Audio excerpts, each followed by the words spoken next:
हरे कृष्णा, राधे राधे। आप सबका वेलकम है वृंदावन सखी में।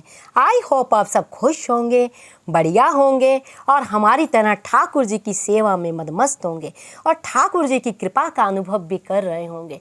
तो फ्रेंड्स, अगर आप इस चैनल पे नए हैं तो इस चैनल को लाइक करना, शेयर करना, सब्सक्राइब करना ना भूलें। आप लोगों का इतना प्यार मिलता है इस चैनल पे, इतना आप साथ दे रहे हैं, वीडियोज़ को लाइक कर रहे हैं, तो आप लोगों के मुझे प्रश्न भी कहीं आते हैं, तो अलग अलग प्रश्न के ऊपर मैं स्पेशल वीडियो लेके आती हूँ कि आप लोगों के प्रश्नों का मैं जितना हो सके, जितनी मैं नॉलेज रखती हूँ, उस नॉलेज के अकॉर्डिंग मैं आपको उन प्रश्नों का मैं उत्तर दे सकूं। तो मुझे ऐसे ही एक प्रश्न आया है, प्रश्न तो डेली बहुत आते हैं, लेकिन जो लेटेस्ट है कि लड्डू गोपाल जी का विवाह क्या हम तुलसी माता से कर सकते हैं, तुलसी जी से कर सकते हैं? क्योंकि आप सब लोग जानते हैं तुलसी ब्याह जो है आने वाला है। तुलसी जी जो है एक आयुर्वेदिक पौधा तो है ही है, लेकिन उसके साथ हमारी बहुत ही धार्मिक भावनाएं जुड़ी हुई हैं। वो आयुर्वेद में तो हमारा साथ देती हैं, लेकिन जो हमारी धार्मिक आस्था है वो बहुत जुड़ी हुई है उनके साथ। आप लोग जानते हैं कार्तिक का मास है और कार्तिक मास में तुलसी जी की सेवा सर्वप्रथम है।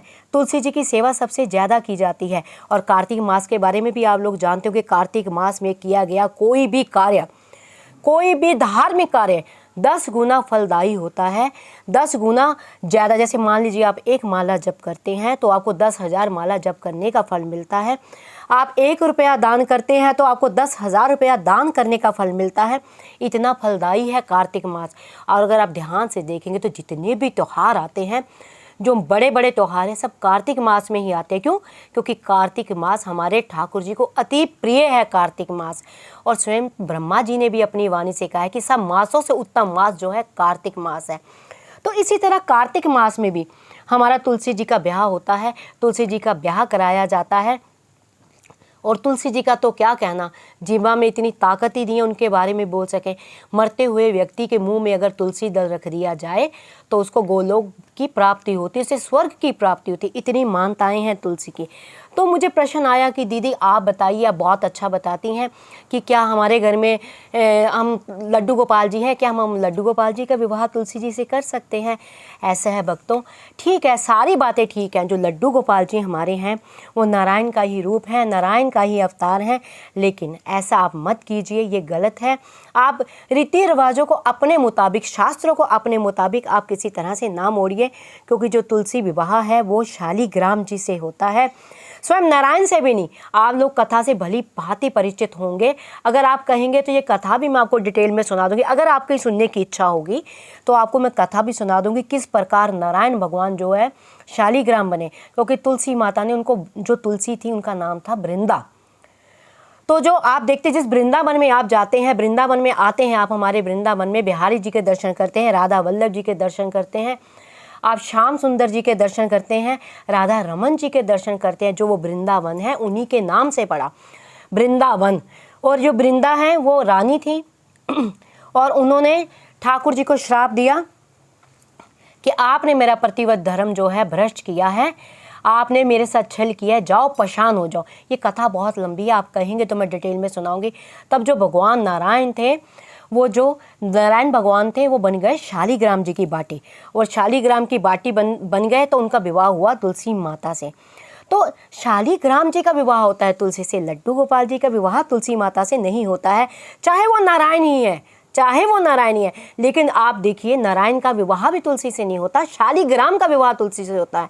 मैंने अक्सर लोगों को देखा है, तुलसी ब्याह की बारात निकालते हैं, बड़े धूमधाम से निकालते हैं और करते क्या है, लड्डू गोपाल जी को बिठा लेते हैं, लड्डू गोपाल जी की बारात निकाल देते हैं। ये तरीका गलत है।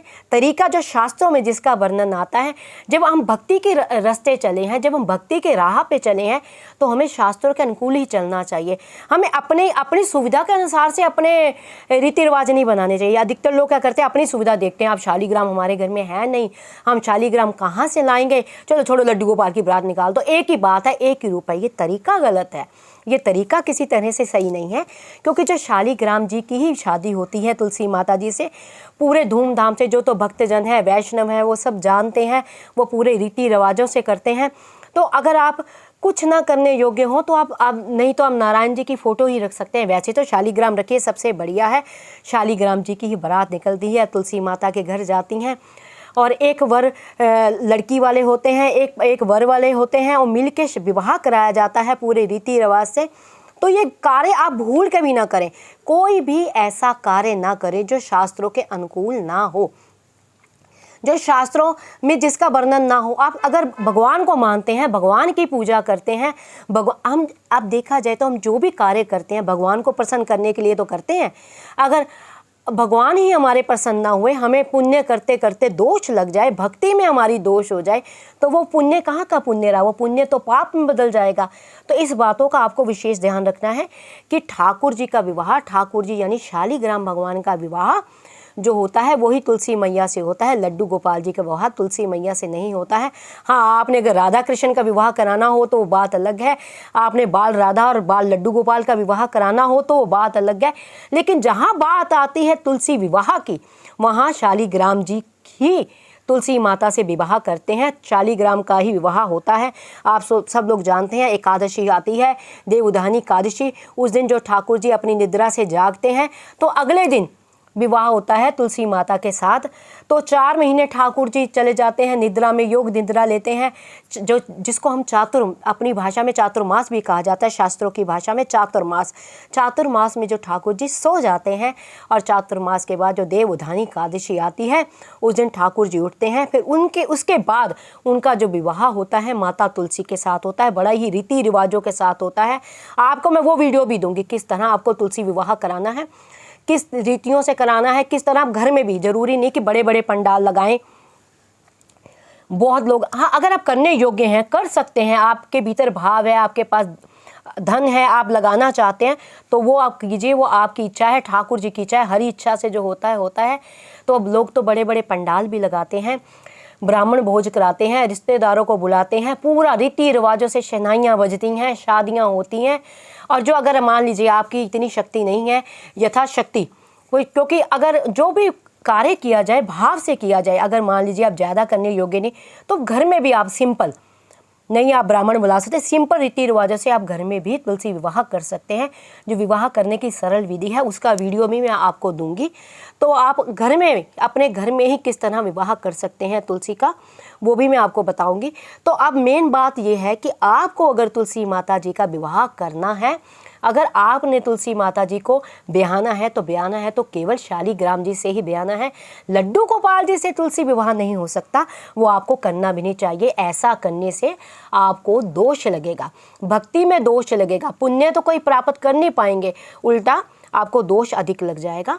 तो आप कोशिश कीजिए, अगर आप करने योग्य हैं तो कीजिए तो केवल शालिग्राम से ही विवाह कीजिए तुलसी जी का, आप लड्डू गोपाल जी से ना कीजिए।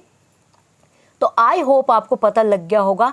मुझे कई लोगों ने ये लिखा, तो मैंने सोचा कि क्यों ना मैं आपको पूरा वीडियो ही बना के इसका दूं कि आपको ये नॉलेज आ जाए कि हाँ, कि लड्डू गोपाल जी का विवाह नहीं करना है। लोग बारातें भी निकाल देते हैं लड्डू गोपाल जी की, एक साइड पे तुलसी जी रखते हैं, एक साइड पे लड्डू गोपाल जी ले लेते हैं और गली कीर्तन करते करते बारात निकालते हैं। ये तरीका गलत है, शास्त्रों के अनुकूल नहीं है ये तरीका। तो आपको जो करना है बस यही करना है, शालिग्राम जी का विवाह करना है। आई होप आपको ये पता लग गया होगा कि हमें तुलसी विवाह किस तरह से करना है। तुलसी विवाह भी आने वाला है, बस कुछ ही दिन रह गए हैं। धूमधाम से ये कार्तिक मास चल रहा है, अब कार्तिक मास में भी थोड़े से ही दिन रह गए हैं। तो आपको मैं कार्तिक मास में और क्या क्या कर सकते हैं, जो आप थोड़े दिनों में आप पूरे कार्तिक मास का किस तरह फल पा सकते हैं, किस तरह आप पुण्य प्राप्त कर सकते हैं, उसके वीडियो भी मैं रोज़ नए आपको, वैसे भी मैं डेली वीडियोस डालती हूँ, आप लोगों के लिए डालती हूँ, आपकी नॉलेज के लिए डालती हूँ, जिससे आप लोगों को पता लग सके कि हमारे हिंदू रीति रिवाज क्या हैं, हमारे धर्म के अकॉर्डिंग हम किस तरह क्या कर सकते हैं, और वैष्णव लोग होते हैं उनको कैसा आचरण करना चाहिए, किस प्रकार करना चाहिए, ये सारी चीज़ें मैं आपको बताती हूँ। अगर आपके मन में किसी और तरह की कोई भी जिज्ञासा है, कोई भी प्रश्न है, कोई भी क्वेरी है, तो आप मुझे कमेंट बॉक्स में लिखिए। जितनी मैं नॉलेज रखती हूँ, जितना मैंने संतों के मुख से सुना है, जितना मैंने रिसर्च की है, जितना मैंने पढ़ा है, उसके अकॉर्डिंग मैं आपको आपके प्रश्नों का उत्तर देती हूँ। तो आई होप आपको ये वीडियो अच्छा लगा होगा। इस वीडियो को आप लाइक करना, शेयर करना, सब्सक्राइब करना ना भूलें। हरे कृष्णा, राधे राधे।